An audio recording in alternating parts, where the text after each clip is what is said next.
Well, holy shit. I actually managed to do it. After procrastinating for ages, I finally managed to produce an audiobook version of the Lunatic Fringe book. It's currently available on all Amazon sites, audible.com, and shortly on iTunes.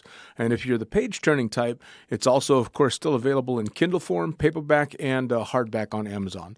10 hours and 10 years worth of Blue Skies Magazine's articles, all available to you right fucking now, including a few author's notes and even an apology or two. Enjoy.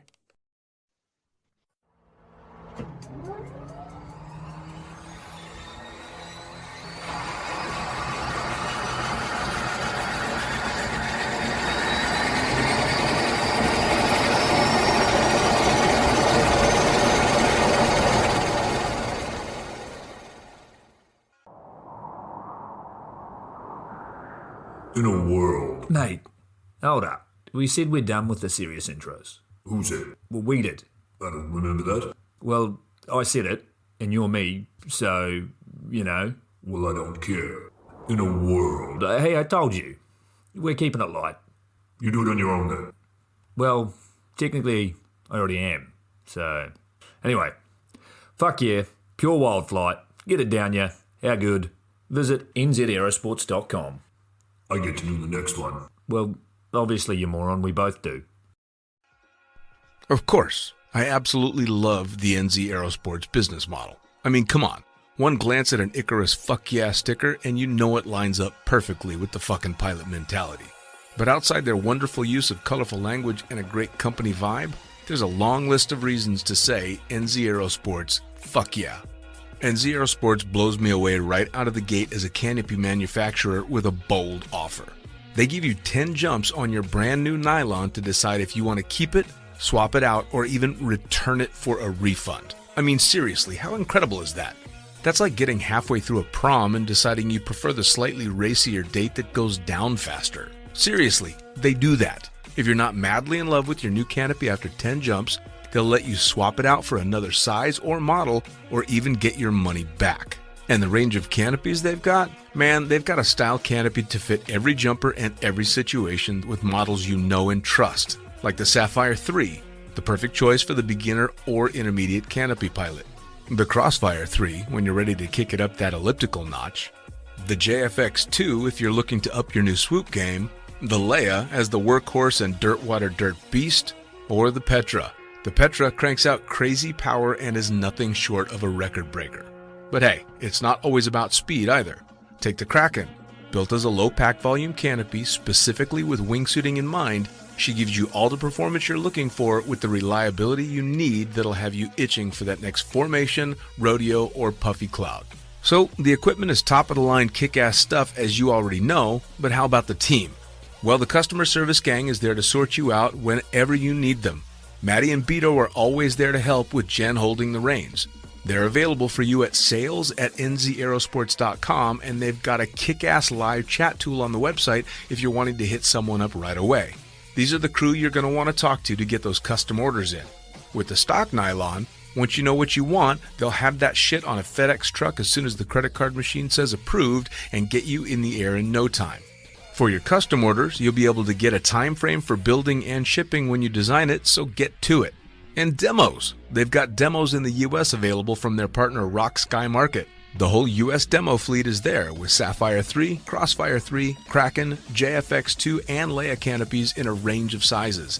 They also offer student and tandem demos in the US. Bottom line, every step of the way, NZ Aerosports is there to get you what you need, and I personally couldn't be happier to be teamed up with them here on Lunatic Fringe.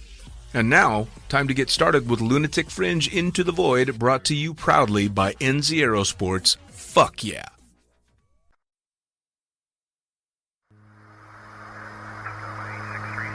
Coming straight from the cockpit, it's another episode of Lunatic Fringe with the fucking pilot.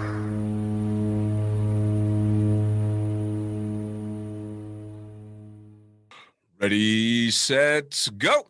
Back in the can for another edition of Lunatic Fringe Into the Void. And before we get started, I've talked to this guy before, and I'll tell you what, he's been not a friend. This guy has been a brother of mine for going on 20 years. So Not if, but when I call him a fat, lazy cunt, know that I do it with love.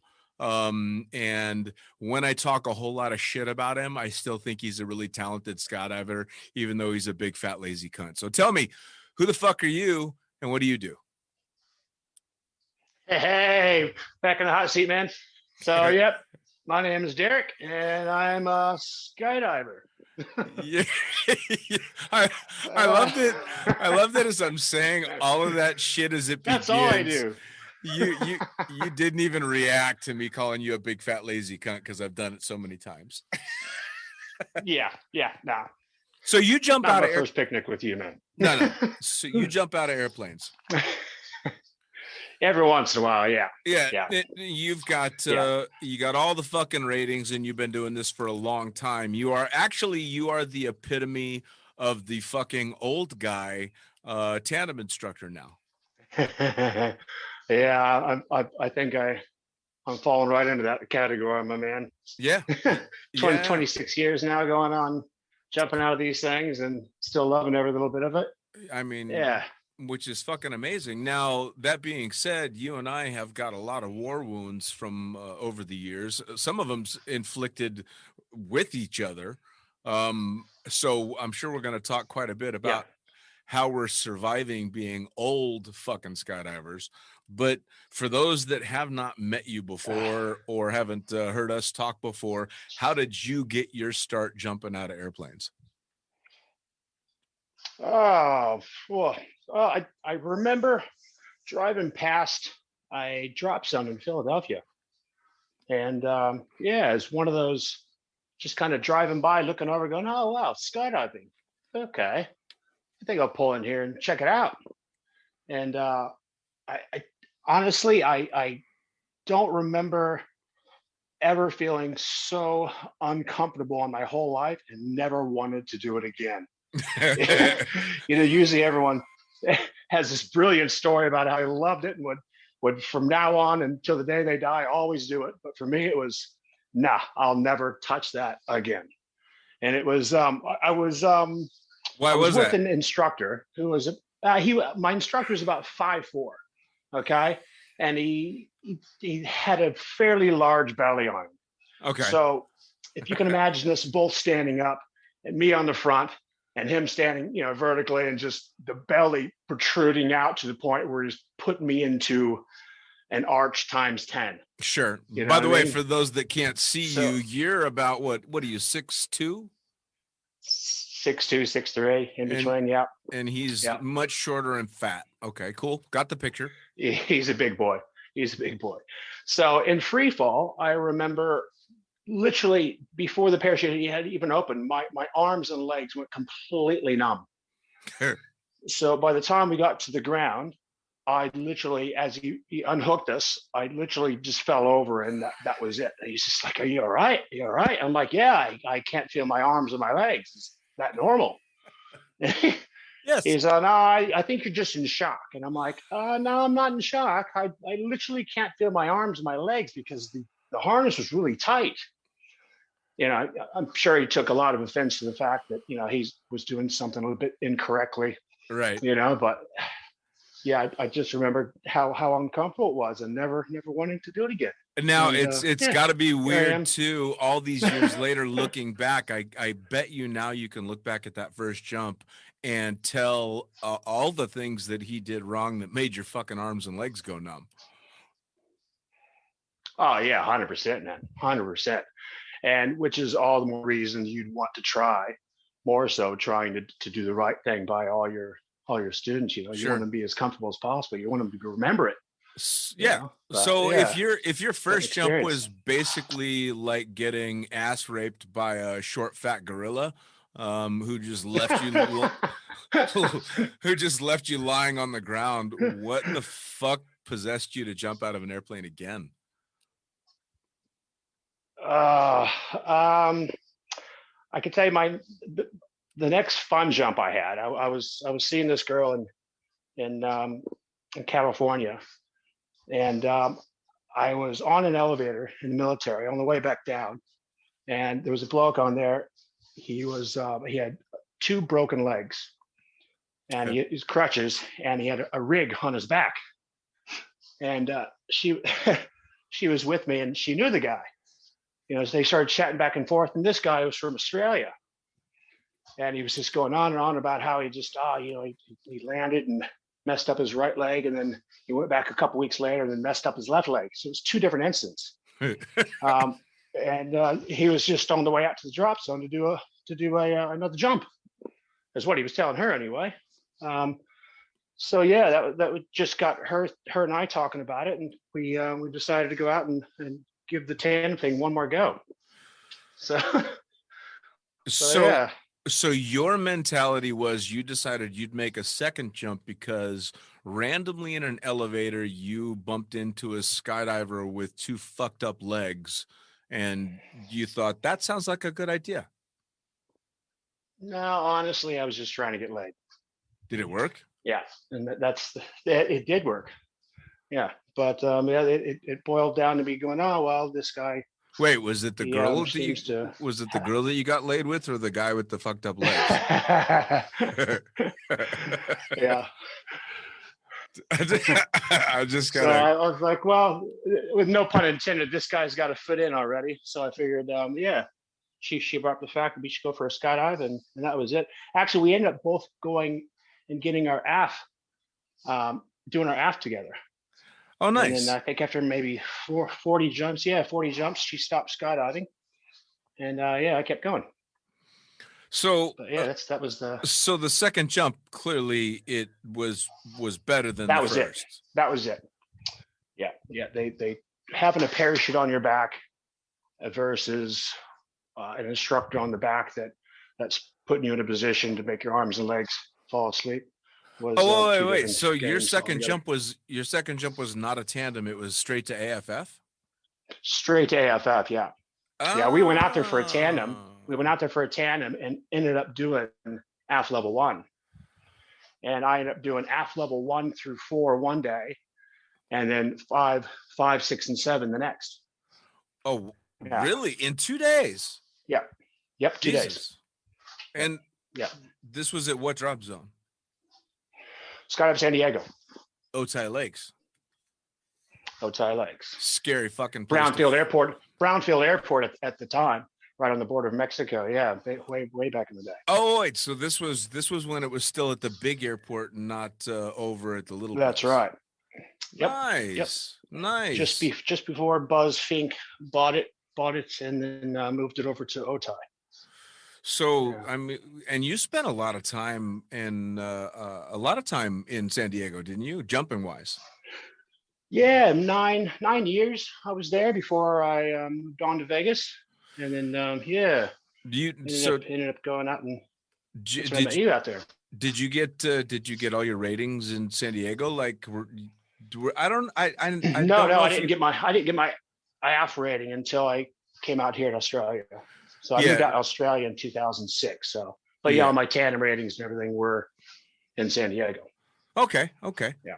Yeah. By the way, the fact that you're in Australia now explains the random use of the word bloke by a guy who spent most of his life in California. 9 years in California, 9 years in Vegas, but 15 years here. I still have such a difficult time when I hear you say mate and shit like that. It kind of makes me want to slap you. So it's catchy. So slapping me, that is. Yeah. So what drew you to Vegas? What brought you out there? Oh my.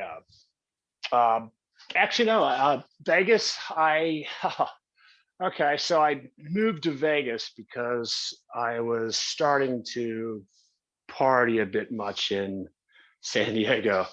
So I moved to Vegas thinking, hey, you know what? I think I'll slow down. Vegas seems like the perfect spot to do it. You're a fucking idiot. Which is, in hindsight, that's when I started doing all the triathlons and stuff. Was in Vegas, so it actually. Yeah, I was motivated. Yeah, that was years later. Don't make these poor people think you moved to Vegas and just started fucking doing shit right. Come on. No. Let's be honest. A couple here. Years, but yeah. So, so you did you have Yeah. a gig already lined up in Vegas, or? Actually, I went to Vegas and immediately bought a ticket to go out to New Zealand. I had a job lined up in New Zealand doing tandems, and that was right around the time United Airlines was going under. Mm. And a friend of mine had given me a buddy pass, an open-ended ticket to go to New Zealand. And when it all crashed, I ended up staying in Vegas. Okay. That's how I got stuck into Vegas. Yeah. Well, and what was your first drop zone working in Vegas was Skydive Las Vegas, wasn't it? Yeah, that was Michael Hawks' old So spot, Skydive Las Vegas for a bit of time. I think it was till 2002 or something like that. that's when I met you. What I was, yeah. Well, back to something like that. Now, when you and I talked last time, I talked a lot of shit about Michael Hawks and Skydive Las Vegas, but your experience wasn't as bad as mine. Well, yeah, I don't know. I wasn't there during most of your experience. But yeah, no, it was all right actually. I was working with Simon Wade at the time, who actually made it quite enjoyable to work with. I quite enjoyed working with Simon. Sure. But yeah, always for shits and giggles, that guy was good for it, you know. Well, and he's the one that put me through my tandem course, and I love and hate him all at the same time for that shit. But he's a good guy. You and I didn't meet until you started jumping over in Jean, Nevada, because you were with it was just it. Go ahead. That's right. Yeah, because it was a couple of years at Skydive Las Vegas, and then Michael and I had a falling out, as most people do. Mm-hmm. And then I went over to Vegas Skydive. I can't remember what they were trying to call it then. It had only been open a couple months. But yeah, that's when you and Eddie ran in and recruited me. Yeah, well, as I was filling out the waiver to work there, you ran in and went, nah, come on outside. Recruiting it was you? Like a bad drug deal going. Are you kidding me? Yeah, you had fucking 3 grown adult men sitting in a van, basically with candy, and got you to climb into a fucking van in an empty parking lot in the middle of the desert, you moron. Yeah, well, it seemed like a good idea at the time. And then talked you into quitting the job that you had just gotten with the competition and coming to work for us. Yeah. Great idea. Great idea. Yeah, honestly, I wasn't too keen to work for Chris at the time. Remember Chris? I can't remember his last name, but yeah, I was like, you know what?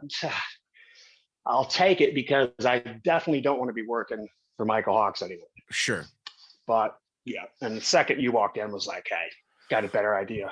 Well, and you were, you're kind of fucked when you're in Vegas, right? Because you could make a lot of money working as a tandem instructor in Vegas.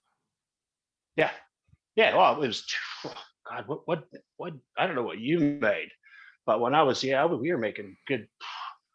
Oh, it was over $100,000, way over $100,000. Easy. It was fantastic money. Yeah, that wasn't including the tips. Tips was 80% of what you were. Yeah, it was. Tips were fucking amazing. It was a shit. Yeah, shitload of money. When you and I ended up working together, we were basically it was still a startup at the time, because I was taking the pictures for all the rack cards that would go out in Vegas, and it was owned by one good friend of ours, Dale Hinton, and another little shit we won't talk about, at least not too much. But we did some stupid shit working for that drop zone.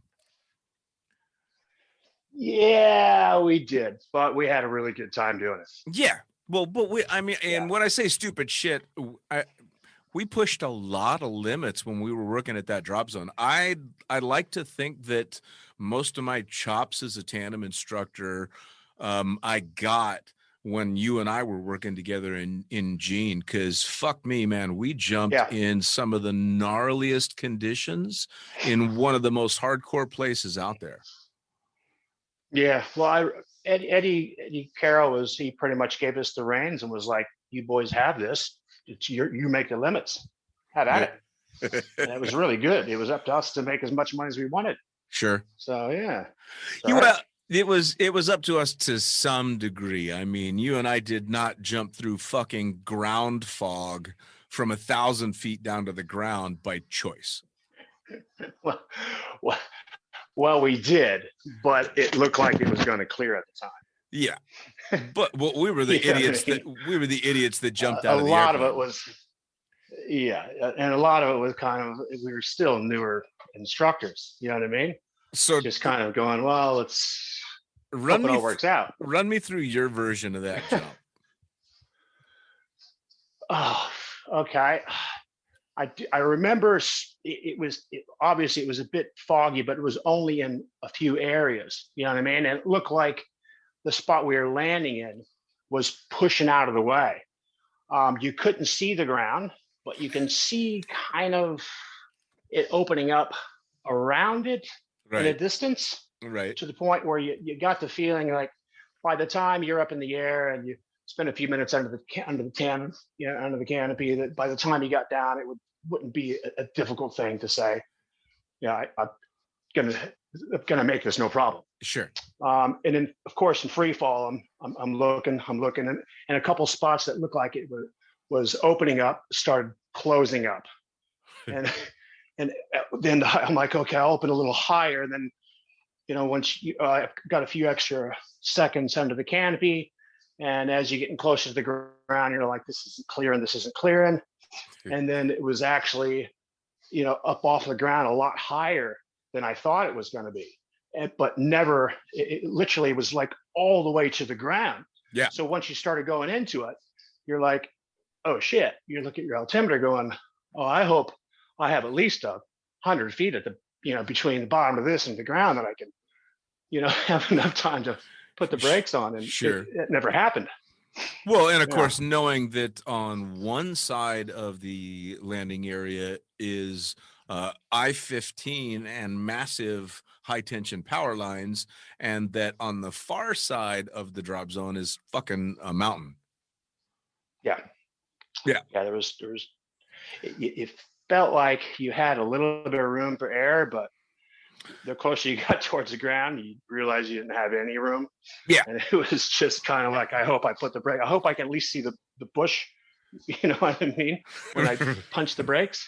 Well, and I mean, knock wood, it worked out. Not only did we both have relatively uneventful, clean landings, but we were both within, what I want to say, 100 yards of the actual landing area. Yeah, and honestly, I think we just got lucky. We did. We did. Yeah. I remember as soon as I was able to see a bush, I just remember just stabbing it and just hitting the brakes, and just kind of pummeling into the ground and kind of rolling with it.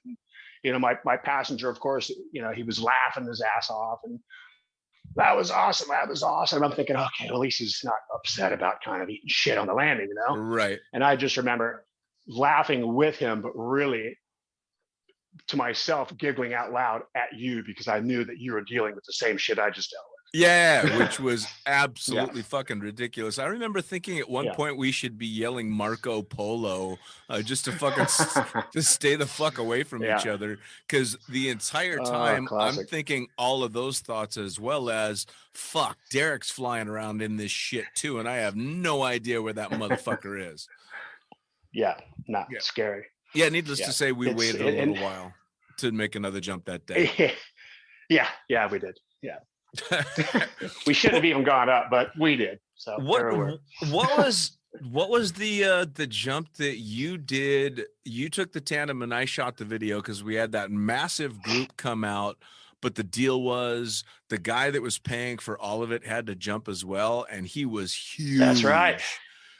And yeah, that's right. That was just after 9/11. That was the director of Homeland Security came out. He brought his whole crew out. Remember? Yeah, he worked for Homeland Security and brought the whole crew. But and we drew straws for who was going to have to do what, and you got the short straw and had to take him. Yes, I did. And I had to shoot the video. And he was huge. He was a big boy. He was over 300 pounds, man. He was a big boy. Yeah. Yeah. And every bit of that canopy, I was just, and it wasn't even, we didn't even get, what altitude we even get. It wasn't even, it was more of a hop and pop, felt like, you know what I mean? I think we got out like 8,000 feet. Yeah, too low with that weight. Oh, yeah. Way too low for any weight, really. Oh, yeah. I mean, holy shit. That one, I remember thinking, this one is the stupidest thing I've ever seen. And all I have to do is film it. Of course, a couple of years later, I ended up taking somebody basically that weight as well. But that jump, especially in Vegas, because you're landing on fucking gravel at a 2,000 MSL. You know, I mean, we're a couple thousand feet above sea level. Yeah. Shit gets going pretty fast. And the gear that we were jumping, some of it was not the newest gear. Shit house. Yeah. You really don't go into jumps like that unless you really have a favorite rig that is available. Yeah. You know what I mean? Yeah. And I felt quite comfortable that I was like, I wasn't super stoked that I was taking that weight, but at the same time, I was like, yeah, it's completely doable. Well, this is the same drop. I was envious that I got to shoot the video. Yeah. Yeah, me too. Yeah. Well, and we had a bunch of fun ones though as well. I mean, fuck, how many naked people did we take? I've shot video with you strapped to naked women many a time. Yeah. Yeah, well, didn't we have that big promotion when we first opened that? It was the if you go naked, you go for free. Yeah. And of course, in Vegas, it was a brilliant idea. Oh yeah. You know, and of course, every stripper in Vegas saw a shot for a free skydiving. Well, and then the AVN every week anyway. The AVN convention would come to town every year, and you'd always have a porn star that wanted to jump naked. Yep. Without fail. Yep. Oh yeah. And it was always that routine: I'll spin left, you spin right. Yep, because you don't want to get. Shouldn't you just stay in the front of me on the naked ones? You're like, yeah, might as well go around and give him the whole horror show because nobody. I don't care how good a shape you're in. Nothing looks good in free fall. Bare skin does not look good in free fall, no matter how. Nobody looks good at 120 miles an hour. No. It doesn't happen. So, I mean, outside of... Then you had, of course, Go ahead. I was just saying, we also had the boys that came in a few times a year, the SFC club. Remember those guys, the stripper fucker clubs? No, remind me. The stripper fucker club. These guys came in a few times a year, and they were... Are you taking the piss, really? No, I don't remember. No, you don't remember. Okay, yeah. Okay, these guys would come in every few times a year and always bring just a slew of strippers with them for the.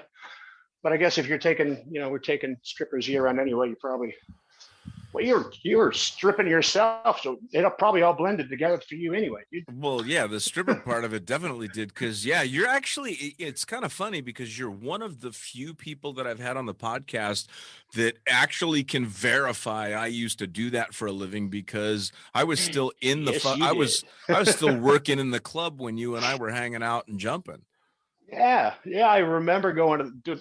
That's when I'm not a big fan of going to strip clubs, never have been, but when I first met you, we were going to the strip clubs, and of course all the chicks were walking up to you going, Dean, hey Dean. I'm like, where do you know her from? You're like, I work with her. I'm like, yep. Okay, Olympic Garden. You're like, yeah, the guys upstairs, the women are downstairs. Yeah, man, I was just one of the girls, man. It was fucking great.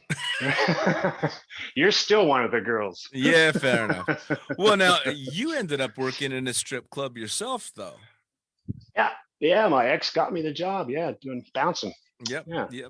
Making cheetahs. Yeah, another 2,000-3,000 a night. You were Vegas was such a money maker. So we're making $200,000 a year skydiving, and another 3,000 a night, twice a week at strip club. Yep. Yeah, it's good. Yep. So of course now you're living in fucking Australia. Yeah. Dumbass. Yeah. So, Yes. so Nah. let's talk injuries a bit, because people can't see as they're listening to the podcast that you're walking around as we're having this conversation. You shouldn't be able to walk. No, no. Well, I have had a couple of beers, so I don't feel a thing right now. I think I'm doing no, I'm joking. But I actually about 5-6 years ago, I my most I shouldn't say most recent, but I think a big one I had was a shattered knee. Mm. I of course did what all the other skydivers do and wrapped it up and put a brace on it. I'm good. And of course, the ops manager is going, nah, you're down for a week. I'm like, no, I'm good. It's just a sprain. After about a month, I think I went in and had it looked at. They're like, oh, yeah, you've torn this, you've torn that, you shattered this, you got 5 cracks down the patella, you're done. Right. So Wednesday at 8:30, you can come in and I'm like, okay, for what? I'm like, yeah, you've got to get a knee replacement. I'm like, no, that's not happening. So that's the knee. That's finally given me grief. Years later, I actually blew it off, and it just started to slowly not give me as much grief anymore until recently. But yeah, well, that's the knee. I mean, you and I can have work traded our way up or work our way down from there. You and I have traded back and forth with fucked up surgeries, but the one that I remember vividly with you is you were having surgery on your lower back, and I came in to visit you after the first surgery, and it was just in time to find out that it was either a doctor or a nurse was trying to pull the drainage tube out of the incision in your lower back when they discovered that they had accidentally sewn the rubber tubing stitched into the muscle inside your back and had to take you back into surgery to cut it out. Yeah, that sucked. Yeah. Well, oops. And that was to what, fuse part of your lower back? That particular one was 2005, 6, and that was for S1, L4, and L5. And how did you fuck all that? That was actually bothering me for I think it's just wear and tear. When we jumped out in Michael Hawks's place, when I first moved to Vegas, they were jumping the old freaking F111s. Yep. And of course, I'm the new guy, so I take every heavy guy that walks into the door. Yep. And of course, when I got there, you get Simon Wade limping around and everything he's got just to walk on 2 feet, going, all right, young bloke, it's your turn. You get to take all the overweight people. So, and to be honest, I had a pretty easy ride in San Diego.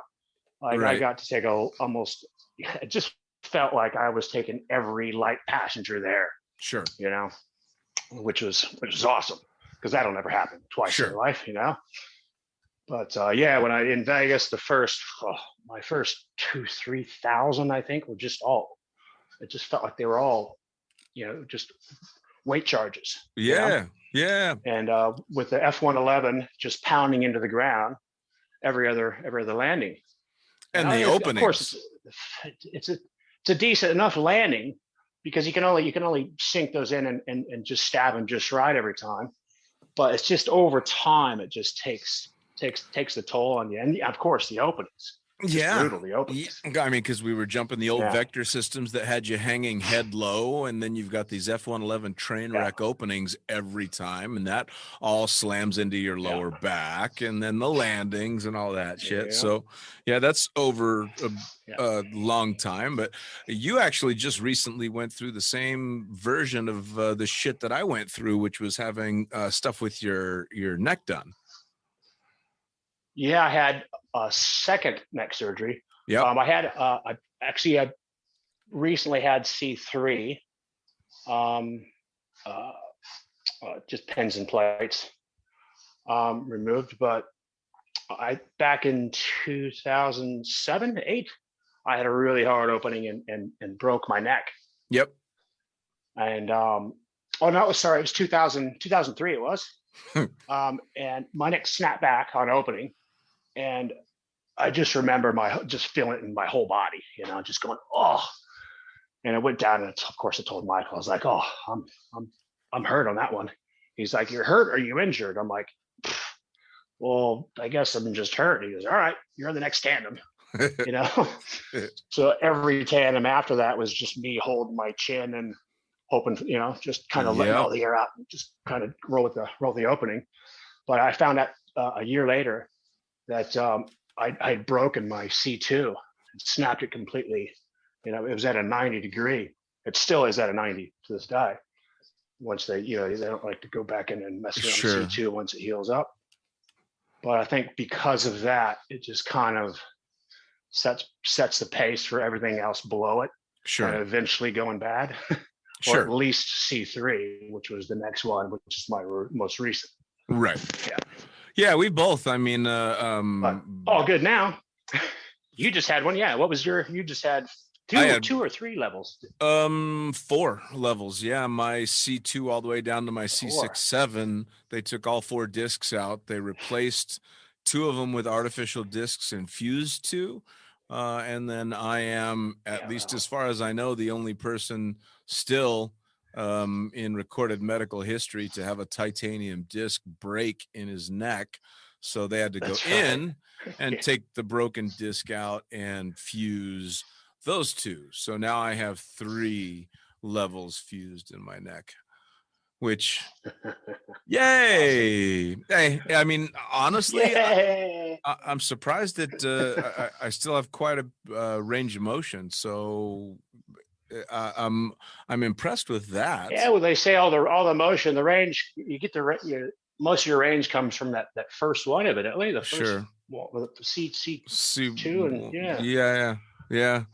My fear, and I don't know if it's yours, is as we keep getting older, shit just starts hurting more anyway.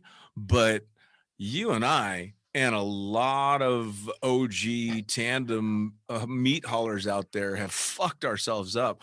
Man, what condition are we going to be in our 60s and 70s? Yeah, right. Well, I don't know. Who knows? I'm still going to be trucking along, probably still doing tandems in my 70s. So I'm hoping that I'm doing just fine. So I mean, I just heard. Go ahead. Yeah, I was gonna give you some shit. I'm like, so how does it feel to know you're that guy? I'm that guy. You're that guy. You're the guy that's gonna be the comments always gonna be that guy. The comments always gonna be Derick's still doing fucking tandems. Holy shit! What, that guy? He's not dead yet. Yeah, I've had so many people say, God, how can you stand those? I fucking hate tandems. Like, I love tandems, bro. I always loved tandems. Since my first, and it wasn't just my first paid, even though it was, but it was just because it was the first time I had taken somebody who came out, he came out to do a tandem for the experience. And literally, the energy that he gave me was just so overwhelming to me. I was just like, no way can I do this for people all day long and they're going to give me a paycheck for it. Yeah. No, it was a no-brainer for me. And still is. I still love doing it. Not to mention back during our single days, it didn't exactly hurt your dating life. No. Especially not in a place like Las Vegas. Yeah, no, it was pretty good in Las Vegas.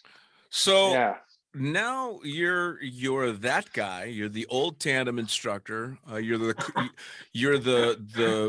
limping. I'm the young tandem. What are you talking about? Yeah, you're the old tandem instructor. the limping fucking caution. Yeah. You're the limping cautionary tale. You are also the father of 2 sons. How would you feel if, when your sons get older, they go, Dad, I want to be just like you? No, I hope they don't want to know. I mean, define that. I mean, that's a loaded. No, I don't want them to be just like me, but we all have our own little path. I'm sure they're not going to choose to be a tandem master, or hell, I don't even know if they really want to skydive. Well, I mean, they're still quite young, but I mean, when eventually someone else is having to wipe your ass for you, which it happens now, right? What are you talking about? I mean, yeah, what would you think if either one of your sons is like, Dad, I want to be a tandem instructor, or I want to be a professional skydiver? Because for me, Honestly, I'd cheer him on, dude. I've had a freaking epic adventure so far. You know what sure, I mean? Like the last 26 years have just been fucking stupendous. yeah, So yeah, they want to go through that same route and have a killer freaking career and love every second of it. Then yeah, man, I totally wish that for them. For which is sure. cool. I mean, it's kind of Yeah. funny because you and I are, I mean, roughly the same age. You're a couple years younger than me. We've been in the sport for roughly the same amount of time with very Yep. similar careers. Um, and we're getting to the age where the bills are coming due. We're starting to pay the price for the life we've lived, you know, Yeah. and I don't regret it That's all right. either. I don't regret it either, Yeah. but getting out of bed in the morning sometimes fucking sucks. Yeah, I heard you say it on your last podcast a couple of days ago. Yeah. Or I was just listening to it. Yeah, and you're like, the hardest thing for me is getting out of bed. Yeah. And that's the hardest part of my entire day, and it rings true for me as well. And I'm sure for a lot of people who have any kind of physical injuries or any kind of anything they deal with throughout life that gives them constant pain. Are we just gluttons But for yeah, I punishment? mean, Do we enjoy the torture? nah, we're glutton for. We love it. We're just the first guy to stand in line for a good time. You know what I mean? Unfortunately, in our sport, this is the price you pay for a good time. Sure. Well, and we You know what I mean? also we kind of refuse to grow up, right? I mean, because we're both fucking infants. We're idiots. Speak for yourself, mate. No, I'll speak for both of us. Okay. Yeah, Fair enough. fuck you. You're from California and you're Well, chucking what? drugs and saying mate, man. Yeah, I refuse to grow up. Yeah. Nothing wrong with that. No, I pay my bills. I do the things I'm supposed to do, and I like to have fun. well, So, I yeah. had a really simple mentality when it came to something like that. I don't need to fucking grow up as long as I can be responsible about being an idiot. Get the bills paid, do what you got to do, take care of your responsibilities, and then be True. as infantile as you want to be, as long as the important shit gets taken care of. Absolutely. Yeah. That's right. That's Yeah. right. And that's pretty much what we all do anyway. You know Yeah. what I mean? And Pretty much. the ones who try to hide that are lying to themselves. Yeah. I think. So That's- So you're in a pretty long-term committed relationship now to a woman that's dramatically healthier than you. She's in much better Yeah. shape than you. Yeah. She's watching you fall apart in front of you. Are you trying to stay healthy to keep up with her? Because Yeah, honestly, you're doing the same thing I'm doing. We have to keep ourselves in really, really good shape all the time, because the second we take any kind of slack on it, we fall apart. I do. You know what I mean? And I feel it. I take a week off and I feel it. Oh yeah. So yeah, it's always trying to keep the stretches going, trying to keep in the gym, trying to keep the cardio up, trying to keep everything going. So that's just to make it easier to get out of bed. On that topic, let's talk to. So I've been lucky enough to stay pretty tightly involved with an awesome group on Facebook called the Beginner Skydiving Forum. It's a huge group, and it's got everything from people thinking about making their first tandem to just making their way through their first 100 jumps, all wanting to hear, how to get started, how people got their start, which direction to go. So for the younger jumpers, let's talk longevity. Where did you fuck up that you wish you had done something different? Well, it would be easier for you to just say where you didn't fuck up. Yeah, I'd say something that occurred to me only during COVID. Well, when we were going back to work, I should say, out here in Australia, you had to have, they wanted us to wear helmets. Right. And you know me, Dean, I've never worn a helmet my whole life. I mean, right. I wear a helmet for, obviously, doing a videography or whatever, but I'm not a fan. I can't stand the helmets, especially doing tandems. It just, I like to feel the wind in my face and the pressure on my skin and yada, yada, yada. And I love it. Yep. When we came back, we all had to wear the helmets, and it wasn't until the first opening when my head, instead of kind of going back into its, a compromising position where so many other times it's given me whiplash. Right. It was stopped by the back of my helmet touching the rig, and I'm like, hold on, wow! If I were wearing this helmet years ago, not to save my head, but it would have saved my neck. Oh yeah.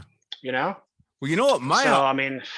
My helmet aha moment was my fucking hearing, because I have tinnitus like a motherfucker, man. I hear free fall 24 hours a day, 7 days a week. Yeah. Because you can't do fucking, 10 out of 12,000 jumps without a helmet on or earplugs in and not pay the price.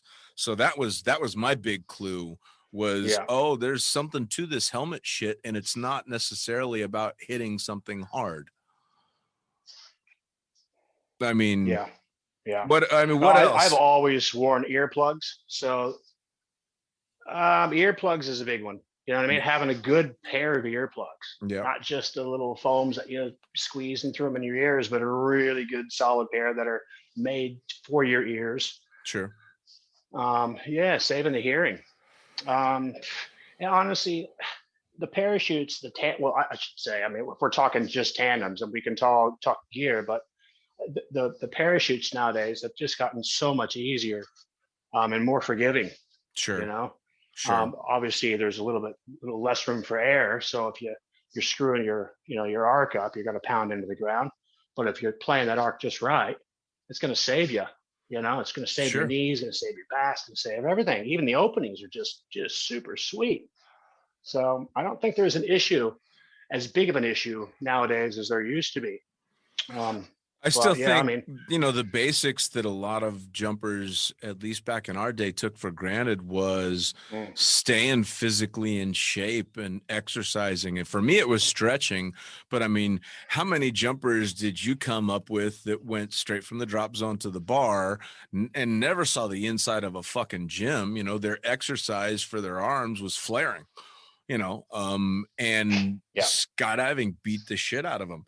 And I'd like to think that the only reason that I'm still super active is because I stayed in the gym for all 27 years I've been jumping.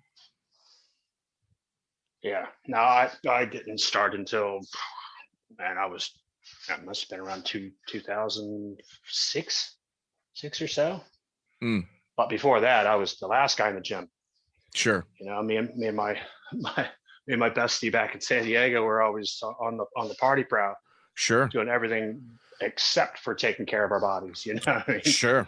Well, actually, I gotta give you credit, because the first triathlon I ever did, I did because you did a triathlon, and you were so busy bragging about it that I'm like, I'm not going to let that big fucking fat bald cunt do this triathlon, and I haven't done one. So I trained my ass off, and not only did I do a triathlon that was longer than yours, I did it faster than you. So fuck you. Way faster, and way better on all levels, to be honest. To be fair, when you called, I remember you're like, hey, I'm like, well, what are your, I was kind of proud of myself. I was getting pretty fast times on my swim. And I'm like, yeah, how fast is your swim? And you're like, oh, it's this fast. And it's this slow, you should say. And I go, oh, no, that's too fast. No, can't be that. You're like, I'll video it. I'm like, yeah, okay, video it. And I remember watching your video going, that motherfucker. You're like 4 times faster than my best time. And I was like, fuck, you literally are a fish in the water. I was like, all right, well, that's all you got going for is your swim. And then your run. Smashed my time by your run. And then the bike. And I'm like, fuck you all together, man. I was proud of you. You did awesome, man. It was, what drove me through the training was just wanting desperately to beat you, because you were so proud of that triathlon. I was. Yeah. Oh, but you smashed me. He smashed me. Yeah. It was awesome. Yeah, for Good sure. to see. That was for sure.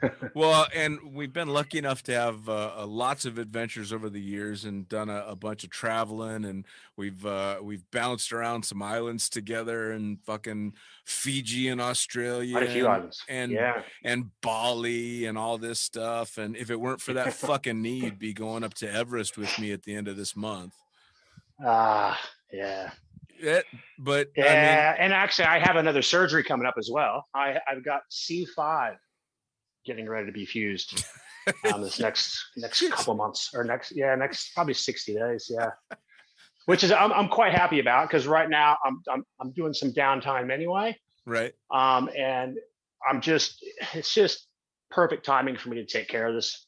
So it's just before the summer season hits anyway. So yeah. It's needed repaired and fixed for the last 10 years anyway. So it's just time. You know what sucks about all of this is we are going to be like just that much too late for all the stem cell research where they're going to be able to regrow all your bones and tendons. We're going to miss it by like 10 years. We're going to be like, I'll probably 5. Yeah, if that, I'll just have come out of the oven and getting burned to ashes, and they're gonna go, oh wait, shit, we could have fixed him, but now you cremated him. Fuck. Yeah, they're like, wow, look at all this metal and what was left out of the ashes. Wow, this guy, actually, he was a prime candidate. Too bad. That's true, dude. You and I won't be able to do a normal ash dive. It'd be too fucking dangerous because they'll be raining metal down on everybody. We're old and fucked up. Right. Man. You're not wrong, Rich. No. So speak for yourself, man. I'm in my prime. Yeah. Okay. All right. So as we get towards the end of the podcast, man, give me again, you're that guy. You literally are that guy. What's your advice to old and new skydivers? What are the things they should be thinking of? What are the things that keep you passionate all these years later and all this pain later? Just giving that energy to all the new and up and coming tandems. You know, it's just I love giving that just that feeling out to somebody who's never had it before, and you know, that's how I'm able to stay passionate, just looking at that smile and feeling the energy and giving them something super awesome in their life, you know? Sure. As far as making it last as long as I have, luck, really. Sure. You know, a bit of better gear, I think, and a bit of luck. And yeah, I guess keep exercising. As much as you tear it down, you got to build it back up. So sure. Yeah, I attack it all and don't stick to one thing. Do it all. Nice. Yeah. I was going to give you shit and say that at this point, you're just not fucking qualified to do anything else. That's actually not true, though. I mean, you were a very talented welder. Like, you have other career options that you could absolutely go make really good money at and choose not to because you still love doing tandem. So in that respect, man, my hat's off to you. You're still that guy, and I'm going to make fun of you forever for it. But and I'll accept it. But I mean, you're also pushing towards more of a management desire and being able to bring new instructors up as well. So you're kind of giving it back to the next generation of instructors too, which is great. Yeah. And you're trying to give it back and teach it in such a way that they're trying to do the right thing by all of their students as well. You know, nice. I mean, they can't forget the goal. They can't forget the big plaque, which is, you know, this isn't about you and a paycheck. Sure. You know, we all do this because it's about all the rest of us. Sure. You know, all the mates, all your buddies you're jumping with, and all the new tandem students that are taste testing this out for the first time, you know what I mean? Yeah, for sure. It's a paycheck at the end of the day, but that's honestly the last thing I'm thinking about. For sure. Well, I mean, it always boils down to the community. And I mean, here you and I sit basically 20 years later. I consider you my brother and have for years and years. We've done a ton of really ridiculously stupid shit together. We can go a year without talking and fall right back into the same conversation like it was yesterday. And if it weren't for the fact that I lured you into a van in the desert because of skydiving, I would have missed out on so much. And I think that's the biggest thing in regard to skydiving is I have relationships and bromances with some of my favorite people on the planet because I decided to jump out of an airplane once. That's awesome. You know, there's not too many things that do that, and certainly not too many sports that do that. So, I mean, if for nothing else, man, skydiving has given me a world of incredible friends. Very cool. Now, that being said, normally I would ask you how people follow you on social media, but you're a big fat cunt. You don't like to have yourself out on social media all that much. So I'm just gonna say thanks for chit-chatting with me and finish off by calling you a total fucking pussy for not going to Everest with me. Yeah, always a good time. Yes. All right, brother, man. I love you. You too, man. See ya. We'll chat with you, brother. And there you have it. Another episode of Lunatic Fringe Into the Void, brought to you as always by, and say it with me, fuck yeah, NZ Aerosports. Head to nzaerosports.com. By Pussfoot. That's right, head to pussfoot.com, the extreme sports collective, and check out everything they've got to offer. By summitparachutesystems.com. Jarrett Martin and the family cranking out amazing pilot rigs, as well as incredible rigging courses. And now joining the Lunatic team, it's the one and only Tony Suits. You know him, you love him. Head to tonysuit.com. Check out all the amazing standards, as well as the new incredible signature line they've got going on. And as for us, the Lunatic Fringe is now on YouTube. That's right, you're going to have the chance to put faces to the audio by heading to youtube.com and looking up the Lunatic Fringe podcast. It's easy. Hit the like button, hit the subscribe button, check out all the amazing videos from the previous guests that we've had, as well as new and upcoming interviews on video. As always, I am the fucking pilot. Head to thefuckingpilot.net or theprincesspilot.com. Thanks for joining. We'll see you next time around.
Damn.